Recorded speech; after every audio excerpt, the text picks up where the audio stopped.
2020년 5월 31일 몬트리올 새생명 장로교회 주일 예배를 시작하도록 하겠습니다.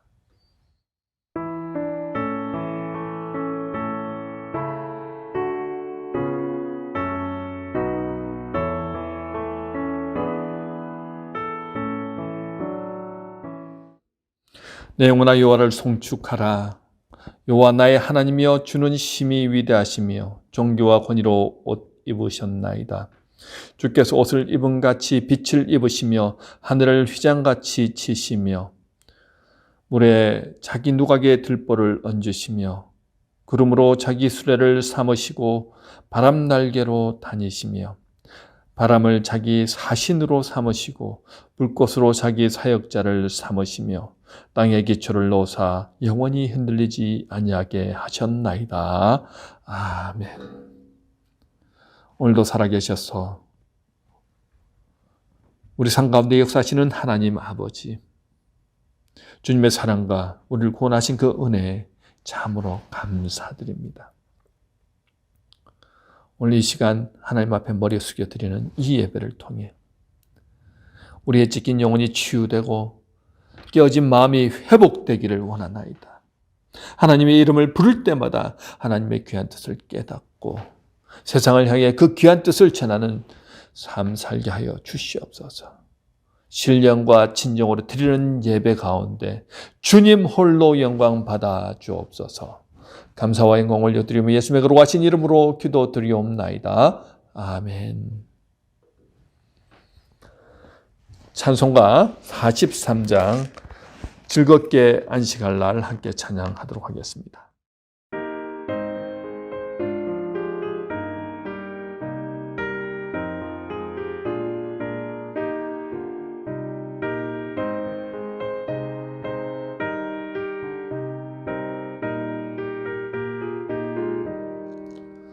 즐겁게 안식할 날, 반갑고 좋은 날, 내 마음을 평개하니 즐겁고 기쁜 날, 이 날에 천하 만민 다 보좌 앞에서 참되신 삼위일체 다 찬송 부르네. 이 날에 하늘에서 새 양식 내리네. 성회로 모이라고 종소리 울리네. 복음의 밝은 빛은 온 세상 비치며 또 영생물이 흘러 시원케 하시네.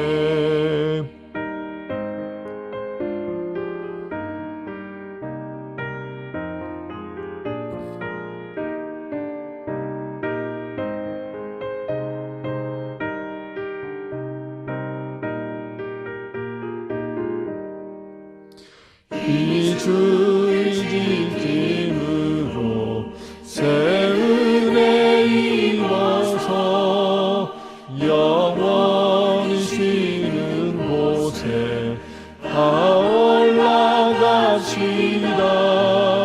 성부께 찬미하고 성자와 또 성령 참되신 삼위일체 다 찬송 부르세.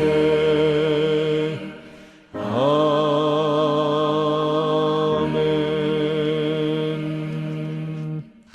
오늘 이 시간은 참여 기도하는 시간입니다. 지난 한 주간에 우리 자신들의 삶을 바라보셨으면 좋겠습니다. 우리의 입술로 혹시 범한 죄가 기억나십니까? 우리의 생각은 어떠신지요? 우리의 마음은 어떻습니까? 오늘 하나님이 우리를 받으시는 산제물로서 드리는 예배가 되어야 되겠습니다. 거룩하고 경건한 곳에 성령은 임재하십니다. 오늘도 우리가 거룩함으로 주님 앞에 나가야 되겠습니다. 오늘 우리가 회개하고 우리의 죄를 고백할 때 우리 주님은 우리의 죄를 생각지도 아니하시겠다고 약속하셨습니다. 오늘 다 같이 한 목소리로 우리의 죄를 고백하며 주님 앞에 나가겠습니다. 기도하시겠습니다. 하나님, 우리의 죄를 고백합니다. 주님을 사랑한다고 말만 하였지 사랑 가운데에서 시간을 보내고 또 수많은 생각들을 하고 또 행동하고 했던 모든 것들이 주님을 근심케 하는 일들이 참 많았음을 고백합니다. 우리 육체의 소욕과 성령의 소욕이 매일매일 싸울 때마다 성령의 소욕이 이겨야 하는데 육체의 소욕에 의해서 항상 넘어지고 쓰러지는 우리의 모습을 바라보게 됩니다.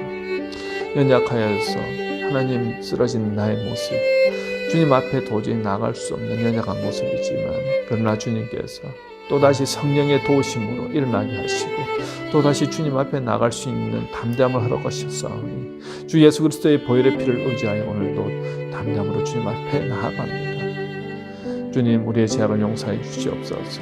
보혈의 피로 정결케 하여 주시옵시고 하나님 바라보기에 부족한 영혼을 정결하고 경건한 자로서 하나님 나가기를 원합니다. 흰옷 입은 그런 아버지 하나님 깨끗한 모습으로 나가기를 원합니다. 주님, 우리의 죄악을 용서해 주시옵시고 하나님의 은혜가 우리 안에 넘쳐서 주님, 오늘도 우리가 드린 이 예배가 하나님 받으시의 흥과 한 점 흠도 티도 없는 그러한 산재물이 되게 하시고 하나님, 우리가 그렇게 드린 이 예배를 통하여 주님 홀로 영광 받아 주옵소서. 감사와 영광 올려드리오며 예수님의 거룩하신 이름으로 기도드리옵나이다. 아멘. 사도신경으로 우리의 신앙을 고백하도록 하겠습니다. 전능하사 천지를 만드신 하나님 아버지를 내가 믿사오며 그 외아들 우리 주 예수 그리스도를 믿사오니 이는 성령으로 잉태하사 동정녀 마리아에게 나시고 본디오 빌라도에게 고난을 받으사 십자가에 못 박혀 죽으시고 장사한 지 사흘 만에 죽은 자 가운데서 다시 살아나시며 하늘에 오르사 전능하신 하나님 우편에 앉아 계시다가 저리로서 산 자와 죽은 자를 심판하러 오시리라. 성령을 믿사오며 거룩한 공회와 성도가 서로 교통하는 것과 죄를 사하여 주시는 것과 몸이 다시 사는 것과 영원히 사는 것을 믿사옵나이다. 아멘. 성시교독 135번입니다. 성시교독 135번.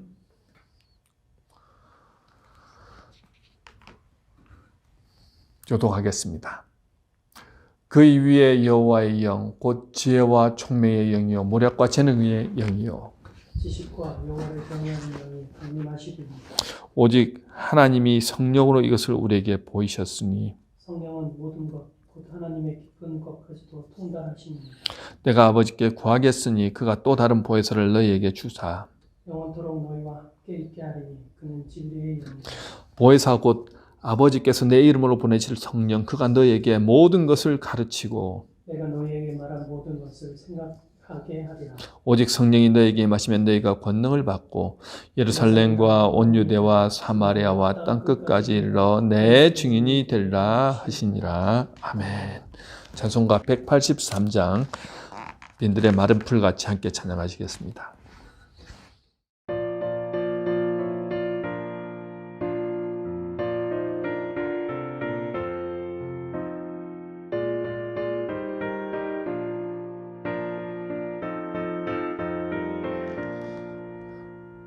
빈들의 마른 풀같이 시들은 나의 영혼 주님의 약속한 성령 간절히 기다리네. 가물음의 마른 땅에 단비를 내리시듯 성령의 단비를 부어 새 생명 주옵소서. 반가운 미소리 들려 산천이 춤을 추네. 봄비로 내리는 성령 내게도 주옵소서. 가물음의 마른 땅에 단비를 내리시듯 성령의 단비를 부어 새 생명 주옵소서.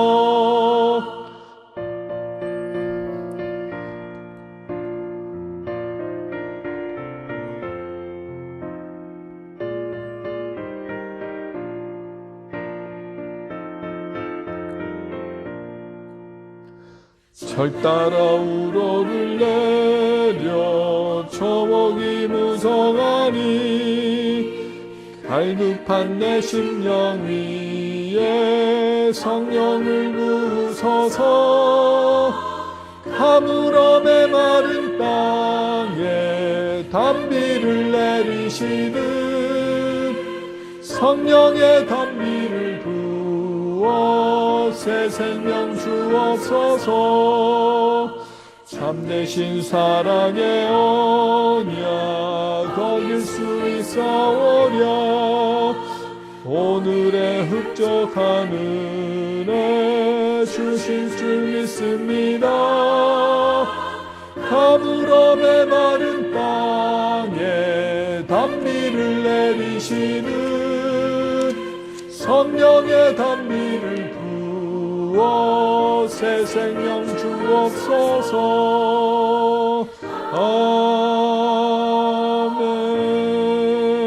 아멘. 저희들을 대표해서 최정림 장로님 기도 인도해 주시겠습니다. 하나님 아버지, 은혜와 사랑을 감사합니다. 어떠한 위기와 어려움 속에서도 저희 주님의 백성들을 언제나 선하고 거룩하게 인도하심을 감사합니다.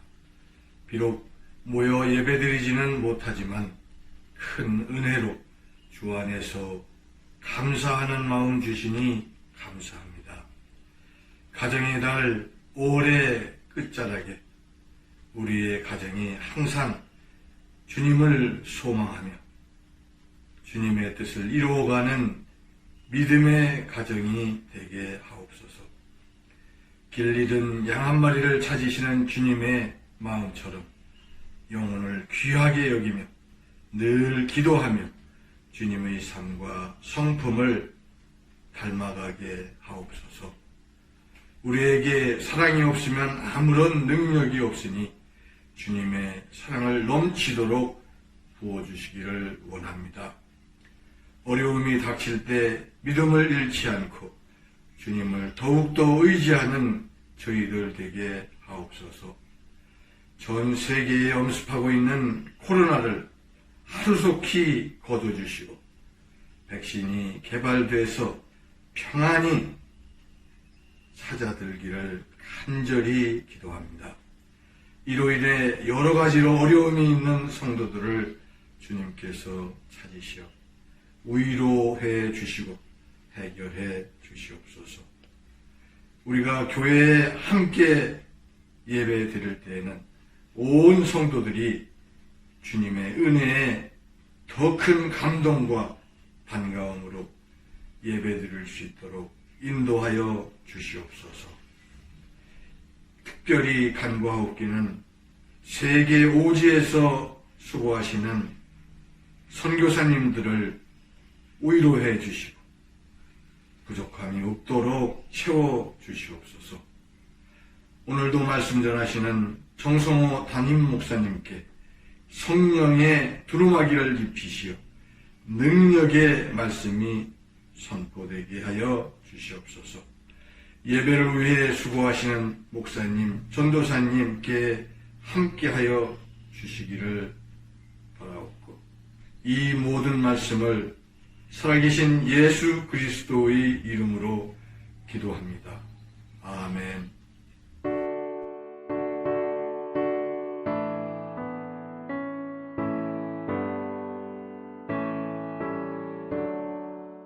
오늘 하나님의 말씀은 에베소서 5장 18절입니다. 에베소서 5장 18절 말씀 정기병 권사님 봉독해 주시겠습니다. 술 취하지 말라. 이는 방탕한 것이니 오직 성령으로 충만함을 받으라. 오늘 특별 찬송은 안영신 집사님 가정에서 찬송해 주시겠습니다.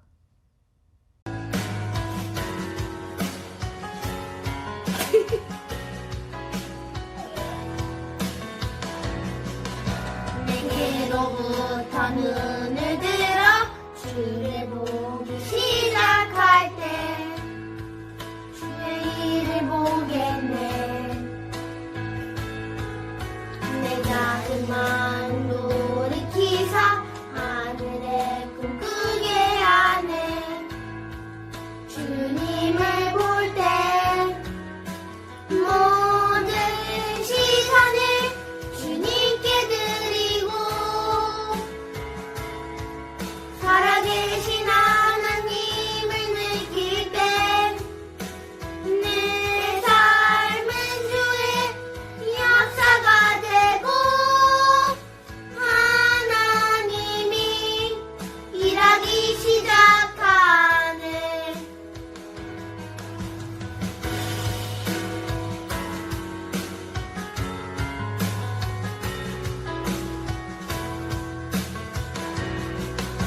성령이 나를 변화시켜 모든 두려움 사라질 때 주의 일을 보겠네. 거대한 땅 가운데서 주님만을 알게 되리. 주님을 볼 때 모든 시선을 주님께 드리고 전능하신 하나님을 느낄 때 세상은 주의 나라가 되고 하나님이 일하기 시작하네. 오늘은 성령 충만을 받아야 할 이유라는 제목으로 말씀을 전하도록 하겠습니다. 오늘은 성령 강림 주일입니다. 예수님이 승천하시고 남은 120명의 제자들이 오직 성령 충만을 위해서 간절히 기도했을 때 성령이 임하셔서 그들이 권능을 받고 초대교회가 세워지고 복음이 예루살렘과 온 유다와 사마리아와 땅끝까지 전해지는 그런 계기가 된 것을 기념하는 주일입니다. 초대교회 때는 이렇게 놀라운 역사를 경험했는데 현대를 살아가는 크리스찬들은 성경에 나오는 그런 스펙타클한 성령 충만의 기적을 경험하는 것이 쉬운 것 같지는 않습니다. 성령 충만은 고사하고 세상 사람들에게 욕만 안 들어먹어도 좋을 것 같은데 요새 신문이나 방송을 보면 기독교나 교회 그리고 기독교인들에 대한 비난이 거센 것 같습니다. 특히 안티크리스찬들은 기독교와 교인들을 향해서 개독교, 개독충이라고 그렇게 부릅니다. 어쩌다가 복된 소식을 전하는 우리 교회와 크리스찬들 이런 모욕적인 말을 들어야 할까요? 여기에는 누구보다 우리들의 책임이 큽니다. 무엇보다 사회에 무리를 일으킨 그 교회나 교인들 그리고 목사님들의 책임이 있겠지요. 한국에 있는 어느 교회 목사님은 수년 동안 여성도들과의 그 성추문으로 시사 프로그램에 이렇게 나옵니다. 또 어느 교회는요, 제자훈련 시킨다는 이유로 인본을 먹어야 한다. 심지어는 매질을 당해야 한다. 그래서 자기 인본을 먹은 영상을 리더에게 보내고 또 남자 성도들은 산에 올라가서 한 사람을 묶어놓고 다른 사람들은 혁대를 풀러서 39대의 매를 때리기도 하고요. 그래서 그걸 찍어서 리더에게 보내기도 하고 이런 것들을 통해서 나름 고난이 왔을 때 오직 주님만 바라보겠습니다. 자, 그렇게 훈련을 해서 그 사람들이 주를 위해서 정말 목숨까지 바치겠습니다. 그런 좋은 모습으로 드러났다고 하면 얼마나 좋았겠습니까? 그 훈련을 받은 성도들이 그런 훈련이 불합리하다 해서 그렇게 정부에 고발을 했으니 여러분 그것이 더 문제가 아니겠냐는 겁니다. 이런 소식을 들으면 참으로 속이 상합니다. 어떻게 해서든 주의 나라와 그의 뜻, 의를 위해서 온 힘을 기울이는 드러나지 않은 수많은 크리스찬들이 있는데 소수의 잘못된 행동으로 복음의 문을 다 가로막는 것 같아서 정말 온 힘이 다 빠져버리는 것 같습니다. 이제 정말 복음을 전하기 어려운 시대인 것 같습니다. 그렇다면 이 어려운 시기에 정말 교회와 성도들에게 없어서는 안 될 꼭 필요한 것, 그것이 무엇이겠냐 하는 겁니다. 오늘 본문 말씀에 의하면요, 성령 충만을 받는 것이 정말 중요하다고 말씀합니다. 제가 많은 성도님들에게 예수님이 나를 구원하시기 위해 십자가에 죽으시고 사흘 만에 부활하셨다는 사실을 믿으십니까? 물어보면요, 대부분은 믿습니다 라고 말합니다. 그렇게 새로운 피조물로서 하나님의 선택을 받고 이 땅 가운데 살아가는데도 불구하고 성경에서 말씀하신 대로 하나님의 은혜와 능력과 복을 풍성히 누리느냐라고 물어보면 그런 때도 있지만 그러지 못한 것 같다고 말씀하시는 분들이 꽤 많은 것 같습니다. 왜 하나님께서 약속하신 그 풍성한 은혜를 누리지 못하고 오히려 세상 사람들처럼 걱정, 근심, 염려, 불안, 우울함을 가지고 살아갈까요? 어떤 분들은요, 그런 자신을 보면서 자신 예수를 믿는 것 같은데 자신의 삶을 보면 구원받지 못한 것 같다고 그렇게 말씀하시는 분도 있습니다. 그런데 한 가지 여러분이 분명하게 아셔야 할 것은 성령이 아니고서는 예수를 주라고 고백할 수 없다는 사실입니다. 고린도전서 12장 3절에 보면요, 이렇게 말씀하시죠. 또 성령으로 아니하고는 누구든지 예수를 주시라 할 수 없다. 여러분, 주는 그리스도시요 살아계신 하나님의 아들이시며 나를 구원한 구원자이십니다 라는 고백은요, 정신이 제대로 바뀐 사람이라고 한다면 함부로 할 수 있는 고백이 아니라는 것입니다.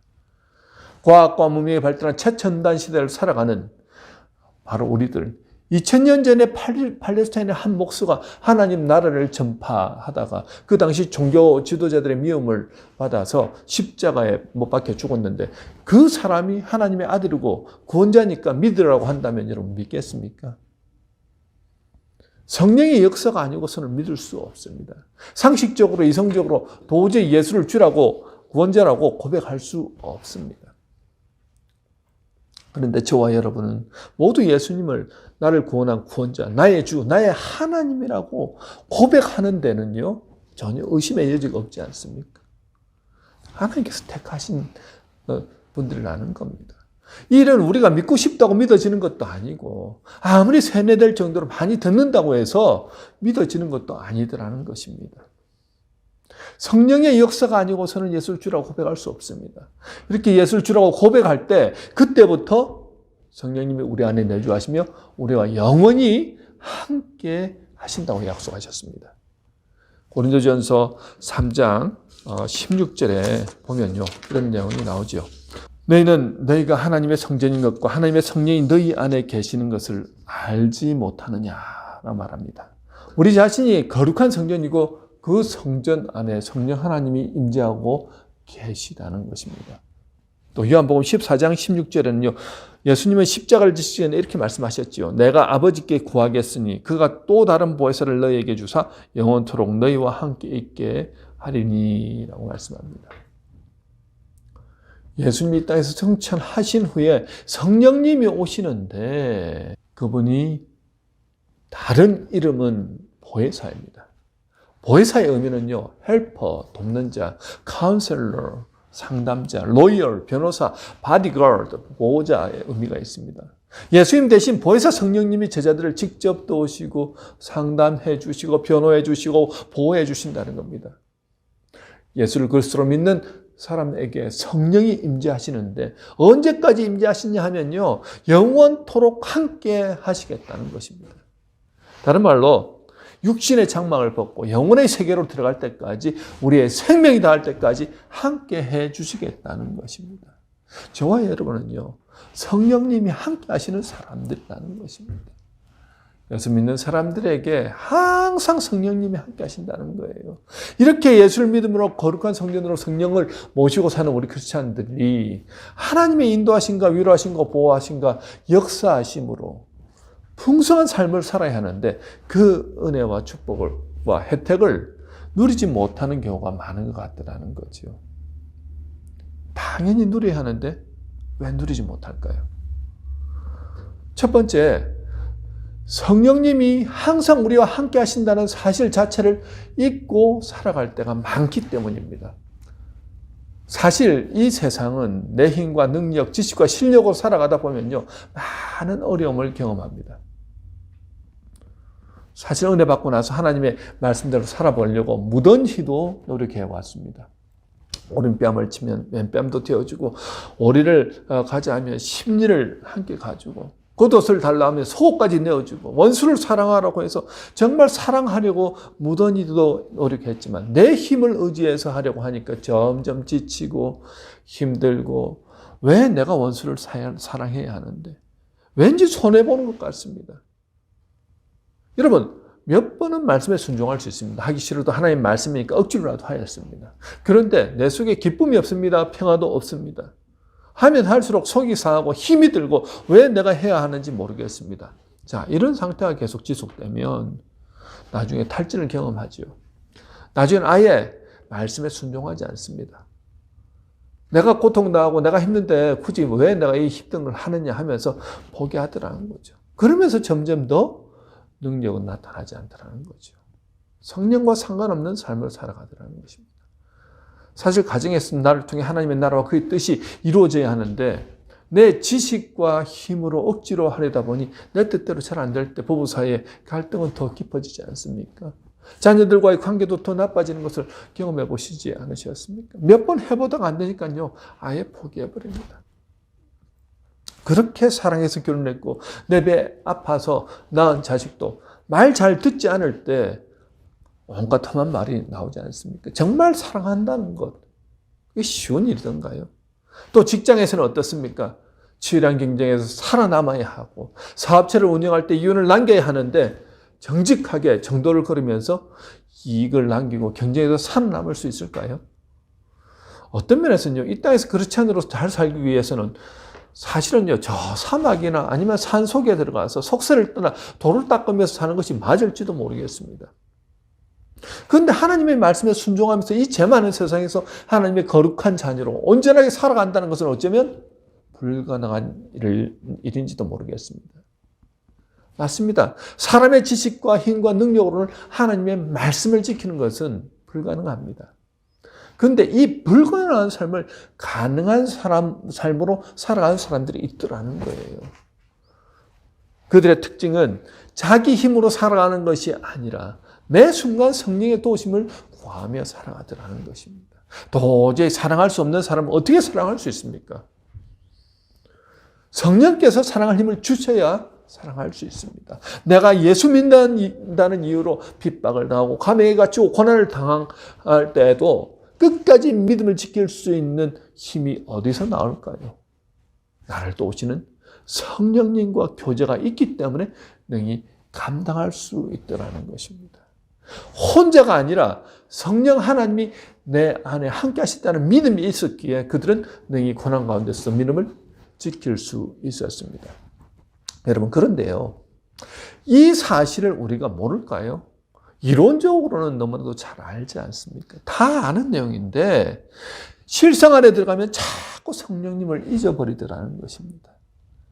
잊어버리니까요, 내 힘과 내 지식과 내 실력과 내 능력으로 자꾸 나를 의지하며 살아가게 되더라는 거죠. 그래서 성령이 내 안에 계시다는 사실을 항상 우리는 기억해야 한다는 것입니다. 그분의 뜻 안에 살려고 노력하고 그분의 세미한 음성에 귀 기울이고 그분이 어떤 식으로 말씀하시든 그 음성에 민감하게 반응하기 시작할 때 성령 충만의 은혜를 경험하게 된다는 것입니다. 두 번째, 예수를 믿음으로 구원은 받았지만 성령 충만 받은 사람과 차이가 나는 이유가 무엇일까요? 자, 갈라디아서 5장 17절에서 바울 사도는 이렇게 얘기하죠. 육체의 소욕은 성령을 거스리고 성령의 소욕은 육체를 거스르나니 이 둘이 서로 대적함으로 너희의 원하는 것을 하지 못하게 함이라. 우리는 낮에 해처럼 밤에 달처럼 그렇게 살고 그리스도의 빛 가운데 빛된 존재로 살고 싶어 합니다. 하지만 공중것에 잡은 악한 영은 어떻게든지 우리가 하나님 은혜 안에 하나님의 복을 누리지 못하면 살도록 그렇게 우리를 유혹하더라는 거죠. 마치 밤과 낮이 번갈아 가면서 지배하는 것처럼 성령의 소욕과 육체의 소욕이 내 안에서 매일 매순간 싸우더라는 것입니다. 성령은 정직하라고 하는데 육체는 거짓말하라고 유혹합니다. 성령은 거룩한 영이십니다. 그러한 곳에 임합니다. 구약시대 사울 왕, 그리고 삼손은요, 하나님의 영의 역사를 경험했던 사람들입니다. 그런데 그들이 죄를 지음으로 성령이 떠나가시는 것을 볼 수 있습니다. 고린도전서 3장 17절에 뭐라고 말합니까? 누구든지 하나님의 성전을 더럽히면 하나님이 그 사람을 멸하시리라. 하나님의 성전은 거룩하니 너희도 그러하니라. 그러면 쉔이라는 물고기 아시는지 모르겠습니다. 쉔이라는 물고기는요, 7수에서만 살 수 있습니다. 아주 깨끗한 물에서만 살 수 있는 고기죠. 성령도 그분이 마음껏 일하시기 위해서는요, 우리 각 성전을 깨끗하게 유지해야 합니다. 하나님의 영이 성령이 거하시는 곳이 온갖 죄로 더럽혀져 있을 때 예수님이 예루살렘 성전에 들어가셔서 못하셨습니까? 비둘기 파는 사람과 환전하는 사람의 상을 엎으시고 채찍으로 그들 다 내어 쫓으시죠. 성전을 깨끗하게 정화하시더라는 것입니다. 여러분, 성전은요, 하나님이 임재하시는 곳 아닙니까? 죄로 오염된 곳에서는 하나님이 임재하실 수 없다는 것입니다. 자, 죄 안 짓고 사는 사람이 있겠습니까? 없습니다. 이 세상은 공중것을 잡은 악한 영이 어떻게 해서든지 우리들을 거룩하게 살지 못하도록 유혹합니다. 여러분, 죄 짓고 나면요, 하나님 앞에 나가시는 것 참 불편하고 두렵고 떨리죠. 피하고 싶지 않습니까? 마치 아담과 하와가 죄 짓고 난 뒤에 에덴 동산에서 하나님의 낯을 피한 것과 마찬가지입니다. 하나님은 거룩하신 분이시기에 거룩한 곳에 임하십니다. 여러분의 삶이 죄로 얼룩져 있으면 성령의 역사를 경험할 수 없습니다. 아마 성령께서 말씀하셔도 그 근심하시는 소리를 들을 수 없을 것입니다. 삼손은요, 나실인으로 거룩하게 살도록 부름받은 사람입니다. 하지만 하나님을 의지하기보다 자신의 힘을 의지했을 때 성령의 근심하는 소리를 듣지 못합니다. 몇 차례나 들릴라의 계획을 알아차렸음에도 음란한 영이 그를 막 사로잡으니까요, 결국 머리가 깎이고 눈이 뽑히는 치욕을 맛보게 됩니다. 그리고 그의 힘이 완전히 사라지죠. 그가 회개하고 하나님께 다시 힘을 달라고 간청했을 때 하나님이 주신 그 힘으로 블레셋 다곤 신전의 기둥을 밀어 넘어뜨려서 그 안에 있는 모든 사람들, 또 그도 그들과 함께 결국은 깔려서 다 죽게 됩니다. 여러분, 우리가 예수를 믿음에도 마치 머리가 깎이고 눈이 뽑힌 삼손처럼 능력 없이 살아가는 이유는요, 육체의 소욕으로 인해서 성령의 소욕이 지기 때문입니다. 그래서 성령 충만을 간절히 바라는 분들은, 능력의 종으로 살기를 원하는 분들은 먼저 자신의 죄부터 낱낱이 회개해야 합니다. 자신의 지저분한 삶을 정리하고 다시 그 길로 가지 않겠다고 버릴 것 버리고 고칠 것 고치고 끊을 것 끊고 간절하게 회개할 때 그때부터 성령은 우리 안에서 역사하시더라는 거예요. 자, 그렇다면 성령 충만은 어떻게 받을 수 있냐 하는 겁니다. 어떤 목사님은 능력 받으려면 매일 3시간에서 5시간씩 성령 충만을 위해서 기도하라고 말합니다. 언제까지 기도해야 합니까? 물으니까요, 매일 성령 충만 받을 때까지 기도하라는 겁니다. 사실 그 말이 정답인 것 같습니다. 저도 한때는요, 성령 충만 받아보려고 금식하며 기간을 정해놓고 며칠씩 기도한 적이 있습니다. 성령 주시옵소서 하면서 간절히 기도했습니다. 그런데 시간이 지나면서 그 기도 시간이 굉장히 형식적이고 의무적이고 종교적이라는 생각이 들었습니다. 왜냐하면 제가 성령 충만을 받고 싶은 이유는 어떤 신비한 능력을 제가 받아서 목회를 하면 교회를 부흥시킬 수 있을 것이라 생각했기 때문입니다.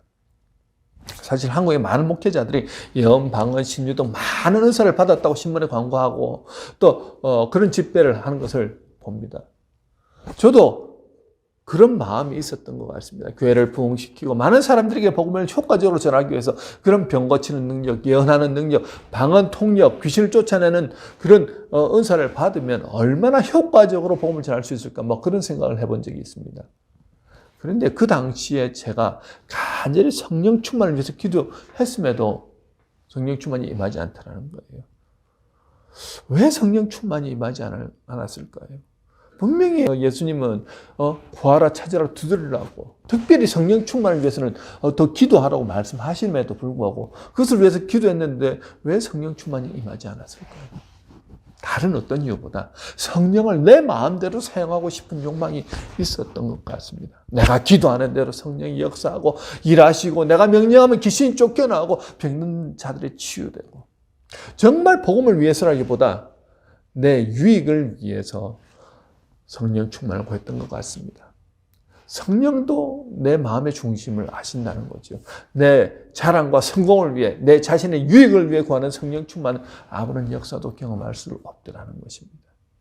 여러분, 성령 충만은 어떤 사람에게 임하느냐면요, 내가 성공하고 싶어서 성령을 이용하려고 생각하는 그 생각을 다 내려놓고 오직 하나님 한 분만 구할 때 성령은 역사하시더라는 거예요. 성서학자 톰 라이트라는 분이 쓴 이것이 복음이다라는 책에서 좋은 소식이 무엇인가에 대해서 예수님이 가르쳐 주신 그 주기도문으로 설명하는 내용이 나옵니다. 좋은 소식이 무엇인가? 그 내용을 보면요, 주기도문에 크게 두 내용으로 나오지 않습니까? 앞부분은 하나님의 이름과 나라와 뜻이 이루어지길 원하나이다라는 내용이고, 그 다음 밑에 뒷부분은 우리의 간구로 이루어져 있습니다. 이 내용은 마태복음 6장에 나오죠. 그런데 그 내용을 분석하는데 어디서부터 분석하느냐 하면요, 앞에부터 차례로 쭉 내려가는 게 아니고 가장 마지막 부분부터 차례차례 설명하면서 이렇게 올라오더라는 거예요. 가장 마지막 부분이 뭐냐면 악에서 구하여 주옵소서라는 부분부터 우리의 필요를 구하는 기도를 부터 순서대로 올라갑니다. 그 다음 게 우리의 죄를 사하여 주옵소서. 그 다음 일용할 양식을 주옵소서. 이것이 우리가 구해야 될 기도의 제목이죠. 그런데 그 다음에 이제 하나님의 나라가 이곳에 이루어지게 하옵소서라는 기도고, 당신의 이름이 거룩히 여김을 받으옵소서라는 기도. 그 다음에 제일 처음에 나오는 기도, 그것이 무엇입니까? 하늘에 계신 우리 아버지여라는 거죠. 톰 라이트는요, 결국 좋은 소식은 하나님 자신이라고 말합니다. 우리가 구할 것은 다른 것이 아니라 바로 하나님 한 분만 구하면 된다는 거예요. 저도 이왕 하나님께 부름받았으니 주의 나라와 그의 뜻을 위해서 위대한 일을 쓰임받고 싶다는 소원이 있었습니다. 그리고 그것을 위해서 성령 충만 주옵소서 기도하였습니다. 그런데요, 원하는 성령 충만, 병고침, 축기, 방언 통역, 예언 등 다른 능력은 받지 못했습니다. 왜 나는 받지 못했을까? 성령 충만을 통해서 내 욕심, 내 꿈을 이루고 싶었던 것입니다. 야고보서 4장 2절, 3절에 보면요, 구해도 받지 못하는 이유를 정확하게 설명하고 있습니다. 첫 번째는 구하지 않기 때문이고, 두 번째는 구하여도 받지 못하면 정욕으로 쓰려고 잘못 구하기 때문이라고 야고보 장로는 말씀하고 있습니다. 여러분, 좋은 소식, 복음, 그것이 무엇이면 바로 하나님 자체가 좋은 소식이라는 거예요. 나는 하나님 한 분이면 충분합니다. 여러분, 오직 하나님만 구하는 사람에게 하나님의 영을 부어주시지 않으시겠냐는 거예요. 오늘 본문에도 술 취하지 말라, 오직 성령의 충만을 받으라, 이 한마디 말에 성령 충만을 왜 받아야 하는지 그 이유가 나오지 않습니까? 성령 충만한 사람과 술 취한 사람의 공통점이 있습니다. 먼저 술 취한 사람은요, 술이 그 사람의 생각과 마음과 몸을 지배한다는 거죠. 마찬가지로 성령 충만 받은 사람도 성령 하나님이 바로 그 사람의 생각과 마음과 몸을 주장하시더라는 거예요. 사도행전 2장 13절에 이런 말이 나오죠. 또 어떤 이들은 조롱하여 이르되 그들이 세술에 차였다라고 증거합니다. 기도하다가 성령 충만을 받았습니다. 그리고 그들이 나아가서 주는 그리스도시 하나님의 아들입니다 라는 그 내용을요, 각자의 방언으로 그 지역에 지금 순례하는 사람들의 알아들을 수 있는 방언으로 이렇게 막 얘기를 합니다. 그러니까 마치 술 취한 것처럼 막 이렇게 한 모습이 성령 충만 받은 사람이 드러나는 모습이라는 거죠. 성령 충만하니까요, 용기가 생깁니다. 사내들인 공회원들 앞에 나가서 담대하게 주는 그리스도시라고 다 증거합니다. 그러자 공회원들이 더 이상 예수의 이름으로 말하지도 말고 가르치지도 말라고 말하죠. 자, 그때 베드로와 요한은 하나님 앞에서 너희의 말을 듣는 것이 하나님의 말씀을 듣는 것보다 옳은가 판단하라고 말합니다. 성령 충만을 경험하고 하나님을 만나고 나니까 세상에 어떤 권세도 두렵지 않더라는 거예요. 감옥도 고문도 죽음도 두렵지 않습니다. 여러분, 성령 충만을 통해서 하나님을 만나야 이 세상을 능히 이기며 살아갈 수 있습니다. 자주 염려, 걱정, 두려움이 내 마음과 생각을 가로막습니까? 여러분, 내가 두려운 이유는요, 환경 때문이 아니라 성령 충만하지 않기 때문입니다. 다른 사람이 자꾸 미워지고 누군가에 대해서 자꾸 강팍해지십니까? 성령 충만하지 않기 때문입니다. 주 예수의 영인 성령이 내 마음과 생각을 주장하시면요, 내 안에 성령의 열매들을 막 맺게 됩니다. 성령 하나님 가까이 하니까요, 풍성한 열매가 맺어지더라는 거예요. 사랑할 수 없는 원수도 사랑하게 되더라는 겁니다. 누군가를 자꾸 시기 질투하였는데 어느 순간부터 그 사람을 위해서 기도하게 됩니다. 매일 기쁨이 넘쳐나고 하나님께 감사하며 찬양합니다. 환경은 편하지 않았는데 내 마음이 편한 것입니다. 바로 성령 하나님이 내 안에서 역사하니까 그런 일이 일어나더라는 거죠. 자, 그렇다면 어떻게 하면 성령 충만 받을 수 있을까요? 종일 성령 하나님 한 분만 구하십시오. 하늘에 계신 우리 아버지, 이 한 분만 구하면 다른 기도는 자동적으로 이루어지더라는 것입니다. 그리고 종일토록 성령의 인도를 받겠다고 결단하십시오. 일어나는 시간부터 잠자리에 드는 그 시간 계속해서 하나님과 교제합니다. 그리고 장소는요, 내가 있는 곳이라면 어디서나 주님과 교제하는 장소라는 거죠. 고린도 후서 13장 13절에 축도문이 나옵니다. 제가 예배를 마치고 여러분들에게 손을 들고 축도하죠. 바로 그 내용이 나오는데, 주 예수 그리스도의 은혜와 하나님의 사랑과 성령님의 교통하심이 너희 무리와 함께 있을지어다 하고 축도하지 않습니까? 여기서 성령님의 교통하심이라는 말은요, 성령님과 교제한다는 말입니다. 성령님은 여러분과 교제하기를 원하십니다. 만약 귀한 손님을 모셨는데 모시만 놓고요, 내가 가까이 하지도 않고 얘기도 걸지도 않고 한다고 생각해 보십시오. 그 손님이 얼마나 무안하고 조롱당했다고 생각하겠습니까? 여러분, 하루 동안 얼마나 자주 성령님과 교제하십니까? 얼마나 자주 여러분의 마음을 성령님께 아뢰고 계십니까? 성령 하나님은요, 성령님의 지시를 받고 그 말씀대로 순종하며 살아가는 것을 원하시고요, 바로 그런 계속적인 교제가 이루어질 때 성령 충만의 역사가 그 사람 안에서 이루어지더라는 것입니다. 아버지가 내 안에, 내가 아버지 안에 가는 상태가 성령 충만한 상태입니다. 요한복음 15장 5절에는 그가 내 안에, 내가 그 안에 있는 상태, 바로 그 상태가 될 때요, 풍성한 열매를 맺게 된다고 말씀하죠. 강성태의 66일 공부법이라는 책이 있습니다. 그 책에 보면 예전에 MBC 토요 예능 프로그램 그 공부의 제왕이라는 그 프로에서 성적이 거의 바닥인 학생들을 선별해서 공부하는 방법을 가르쳐 주었는데 2달 만에 성적이 엄청 오른 내용을 기록하고 있습니다. 거의 대학을 포기했던 아이들, 공부의 신들이 가르쳐주는 방법으로 공부했는데 성적이 거의 상위권으로 오는 모습을 보면서 무엇의 차이인가 보니까 좋은 습관을 계속해서 반복하더라는 겁니다. 매일 집에 오면 백지에다가 오늘 배운 내용을 무조건 쓰겠다는 겁니다. 오늘 만약에 6과목을 배웠다 그러면 6과목을 생각나는 대로 백지에다가 다 적었다는 거예요. 첫날은 몇 개를 적지를 못했다는 거예요. 근데 이튿날 되니까 내가 첫날에 많이 적지 못했으니 이튿날 수업 시간에 더 집중해서 들어야 되겠다. 수업 시간에 쫙 집중해서 듣고는 적는데 반 정도 또 적더라는 겁니다. 또 그 다음에 또 깨닫는 거예요. 내가 이 반밖에 못 적었는데 그 다음 좀 더 집중해서 들어야겠다.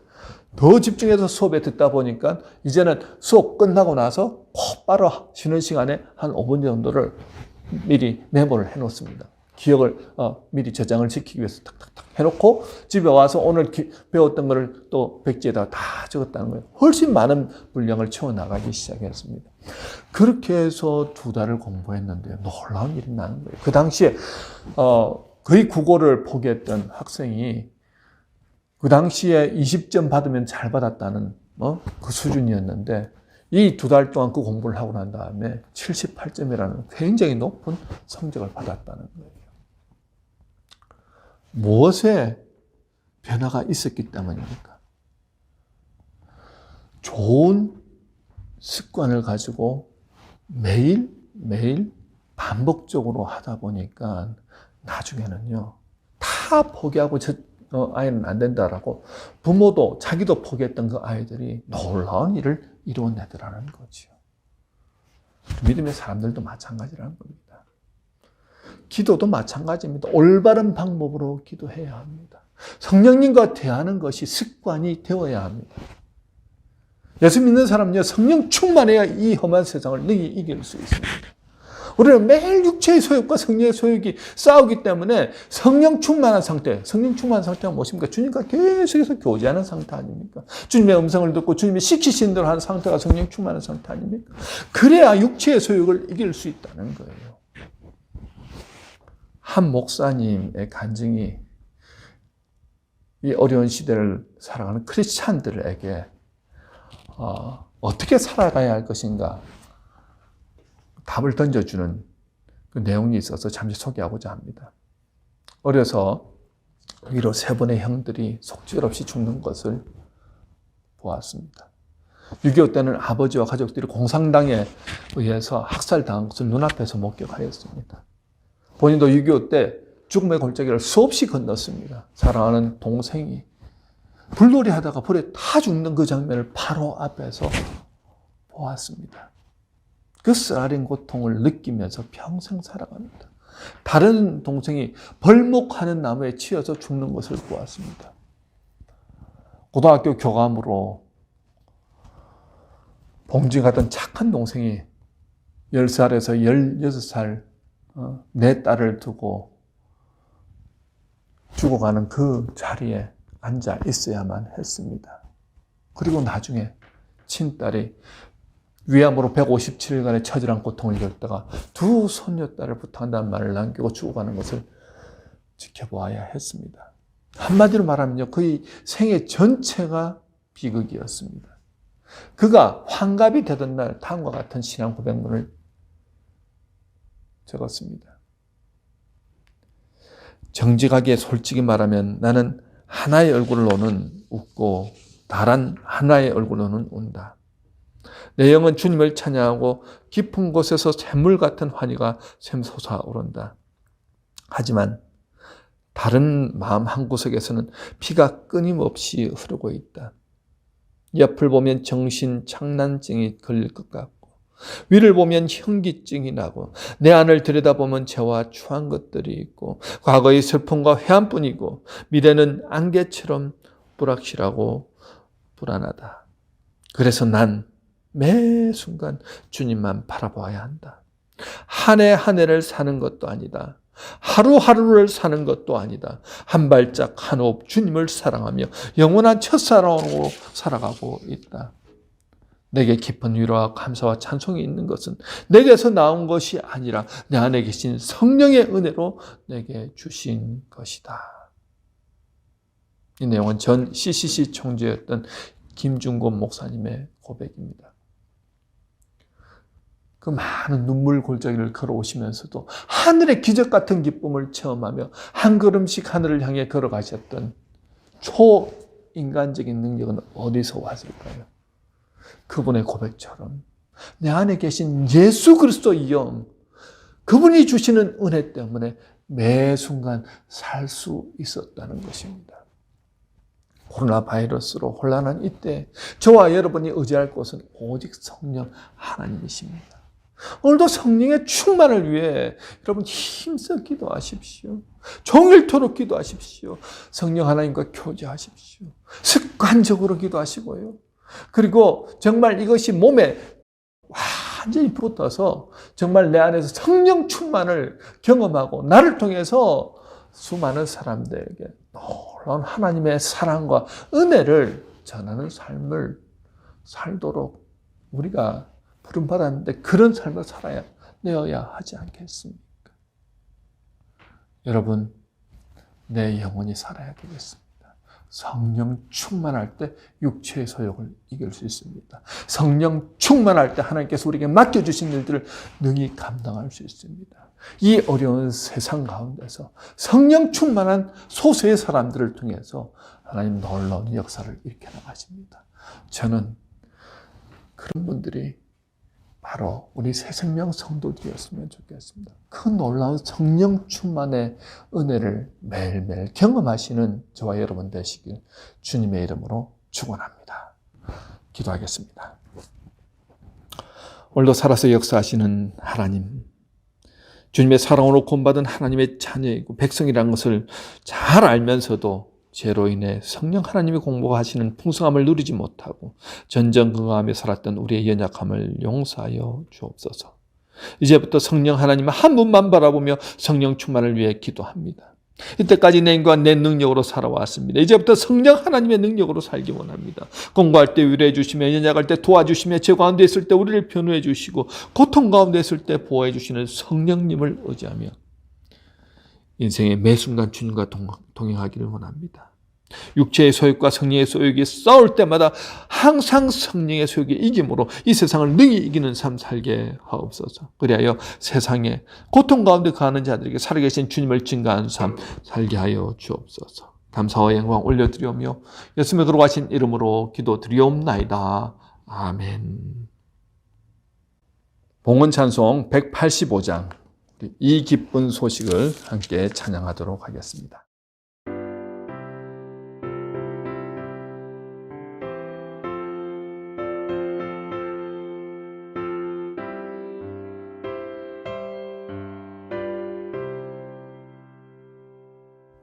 이 기쁜 소식을 온 세상 전하세. 큰 환난 고통을 당하는 자에게 주 믿는 성도들 다 전할 소식은 성령이 오셨네. 성령이 오셨네. 성령이 오셨네. 내 주님 보내신 성령이 오셨네. 이 기쁜 소식을 온 세상 전하세. 성령이 오셨네. 만왕의 왕께서 저 사로잡힌 자 다 구원하시고 참자유 주셨네. 승리의 노래가 온 성에 들리니 성령이 오셨네. 성령이 오셨네. 성령이 오셨네. 내 주님 보내신 성령이 오셨네. 이 기쁜 소식을 온 세상 전하세. 성령이 오셨네.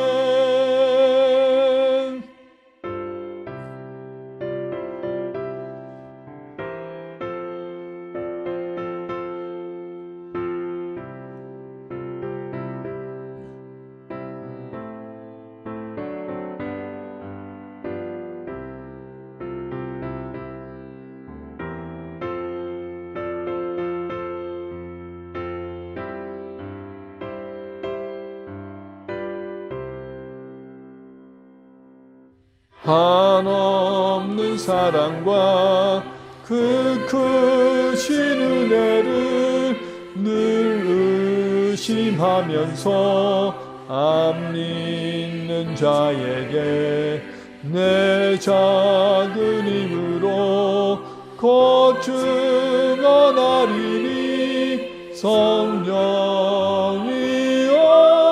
오셨네. 성령이 오셨네. 성령이 오셨네. 내 주님 보내신 성령이 오셨네. 이 기쁜 소식을 온 세상 전하세 성령이 오셨네.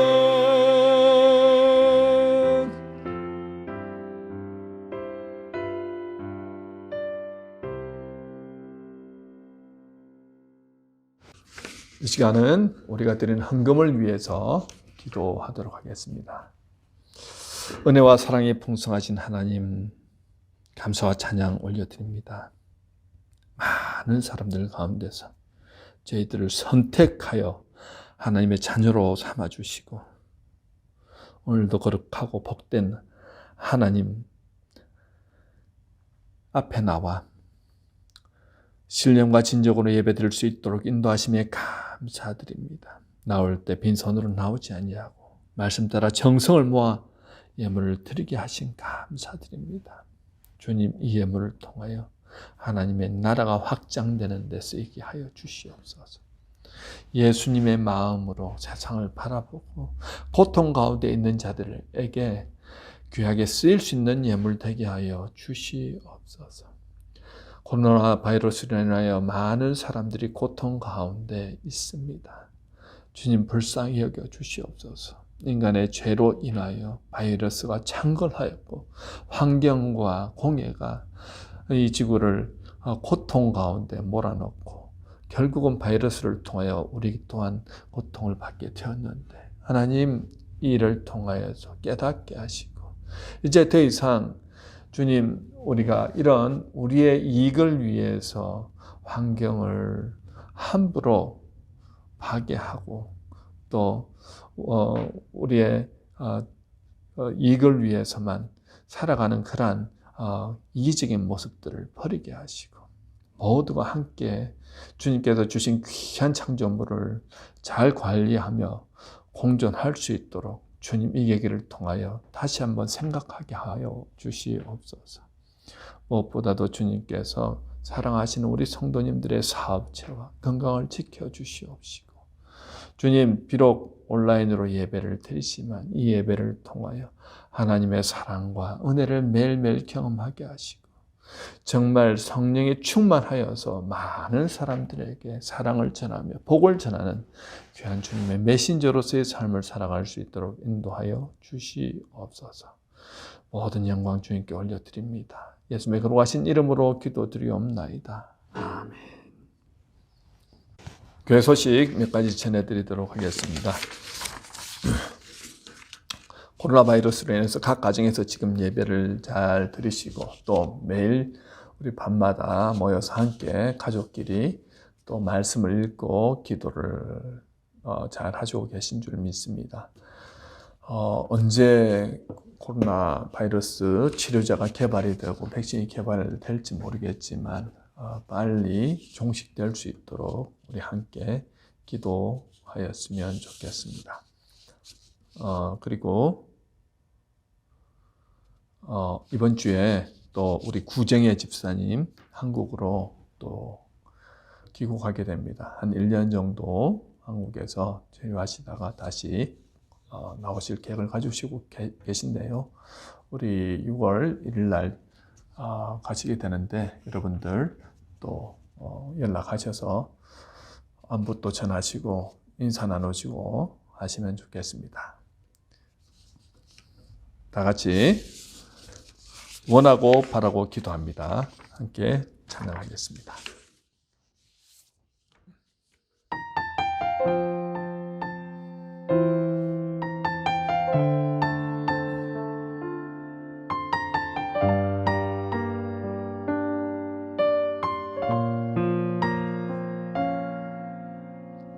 이 세상을 살아가는 동안에 나의 힘을 의지할 수 없으니 기도하고 낙심하지 말 것은 주께서 참 소망이 되심이라.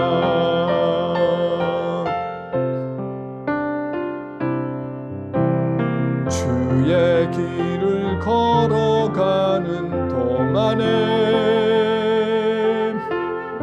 세상에 것 의지할 수 없으니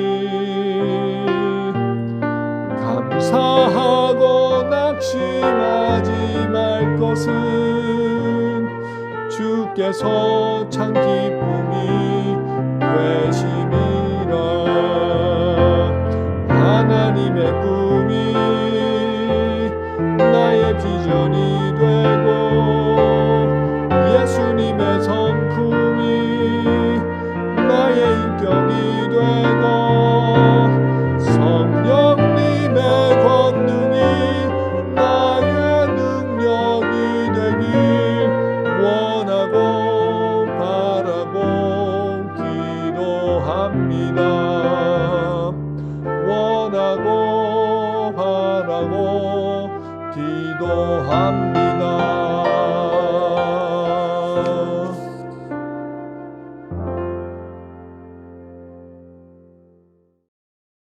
축도하겠습니다. 지금 우리 구주 예수 그리스도의 은혜와 하나님 아버지의 무한하신 사랑하심과 성령님의 감동감화 교통하심이 매 순간을 성령 하나님께 집중하며 성령님과 교제하며 성령의 인도하심을 받으며 종일토록 주님과 함께 하심을 통하여서 내 안에 성령님 안에 내가 가하는 풍성한 삶 살아가겠다고 결단하며 나가신 우리 성도님들 머리머리 위에 지금으로부터 영원토록 함께 하시기를 간절히 축원하옵나이다. 아멘.